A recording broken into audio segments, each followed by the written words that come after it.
So I just finished watching Double Dinobot, and is it cannibalism to eat yourself, or is it like that weird kid in the back of the class who ate his toenails? Also known as Attack of the Clones Part 1, this sees Megatron creating a perfect clone of Dinobot, in beast mode at least, and fiercely loyal to him without the honor getting in the way. His goal? Get into the Maximal base, take down the shields, make sure the Maximals are nice and busy elsewhere, and let Megatron just walk straight in. And that it means dealing with a real Dinobot in the process, which is not the easiest thing to do. Rewatching this episode was weird. I can remember, this is one of those oddball episodes with just a really weird Saturday morning cartoon plot, or after school cartoon plot in this case. And it just, there's something about it that just felt off. I can remember liking it when I first watched it, but that was when I was a kid. Watching it now, it's a weird one. Okay, so let's get a few things out of the way. So this is the first time we've seen Megatron introduce cloning technology, and this is also the first weapon of the week that doesn't get blown up at the end of the episode. So technically, theoretically, Megatron, as he suggests at the end of the episode, could just keep cloning all of his troops over and over, so long as the systems hold out. Sure, make a dozen pterosaurs and waspinators that are actually loyal and competent. Make a whole bunch of scorponauts, whatever. Okay, they're stuck in beast mode, but it's numbers. It's numbers to keep fighting the Maximals with.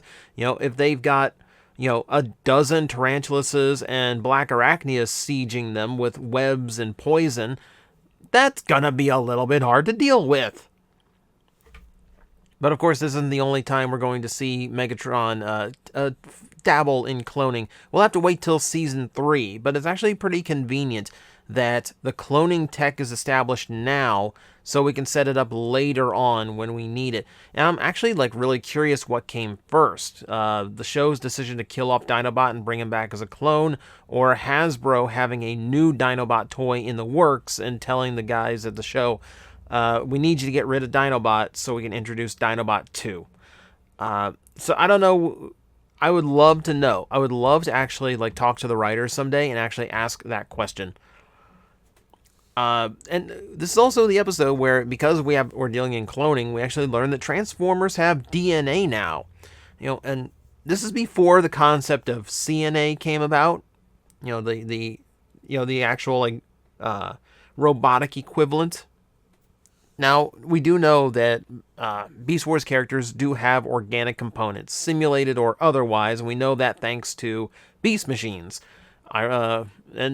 But how much of that is really organic is left up to mystery. No one really explained that.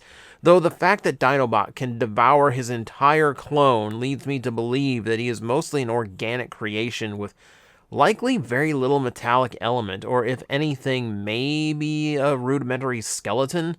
Nothing that's complex enough to transform or have a spark or anything. But it's a little bit of lore, it's a little bit of world building we get in the episode. Now, the vast majority of this is just listening to Scott McNeil rumble as Dinobot, and that would normally be fantastic for me, but it got a little exhausting because Dinobot dominates this episode, both the real one and the fake one. And the problem with that is everyone else in the cast takes such a minor role. Watching back, this feels like an absolute budget episode because the main villain... So the chamber, the cloning chamber, is just one of the restoration chambers in the Predacon ship. The villain of the week, the weapon of the week, is just a clone of Dinobot. So there's no new models or any kind of nothing new to animate in this episode. And the cast is super limited. We get one glimpse of Waspinator at the beginning, and that was it. The rest, the Preds include Pterosaur, Scorponok, and Megatron, and that's it. That's it. Half the Predacons are essentially missing from this episode. On the Maximal side, we only get a couple lines from Cheetor and only one grunt out of Rhinox, which for all I know is taken from a different episode. So he might he might not have even needed the voice actor that day. It felt like everyone else was just, it feels like a bottle episode, which is what you call an episode of a show where they're trying to be as self-contained as possible because that's how they stretch the budget for a season. Make this one dirt cheap with existing stuff. Don't go out on location, don't bring in any new actors, don't do anything new. Just keep it bottled up in what we already have. That way we can spend as little as possible. And that's what it felt like here. There's a bunch of voice actors didn't even have to come in for this one, and a lot more a lot of time to save the animators. They did seem to struggle a little bit. The animation in this episode is pretty weird when the beast mode for Dinobot has to be so emotive and expressive. It comes across as like some really weird angles going on sometimes. See, no one noticed how nice Dinobot was being. Soon as Dinobot wished Optimus good luck, I think that would have immediately told me, oh, wait, something's up here. Seeing Clone 1 versus Sentinel, I think, was the most amusing thing here. Just watching the interior, the interior defenses, the Tangler guns, the stun guns, all that gone. We were left with just like Sentinel electrocuting someone if they get the wrong password. A little bit tamer than we first saw. Somewhat effective at least. I do question at the end of the episode. So we get a fight scene between the two Dinobots in beast mode. And it is nice to see Dinobot transforming for this fight because it's another side of his honor code. He doesn't want to fight an inferior opponent. So when he seems to think so little of Rat Trap, insulting him, talking down to him all the time, it really makes you wonder why he's so eager to fight Rat Trap too, if he thinks so little of him. So maybe not an inferior opponent as we believe. It's a little side note, but it definitely makes you consider like how Dinobot's head works in such situations. The fight ends pretty predictably. It looks like the clone won, but I don't know. When you get near the end of the episode, even on first viewing, it's a pretty obvious conclusion that Dinobot recovered and got the better of him to fool Megatron in the end, which was an amusing scene, watching him turn the shield on right in his face. But ultimately, that's really it. I'm coming up to I'm watching my clock here. I'm coming up to time, but man, it feels like I don't have much to say. It feels like I'm just describing the episode because there's really nothing that goes on. Outside of a little bit of a look inside Dinobot's head as far as how his code of honor works, and the amusement of Dinobot eating himself, there's really not a lot here. And ultimately, because it is so focused on a single character, it feels like it drags. Like this episode really wasn't as fun to watch again, as I remember, as I thought it would be.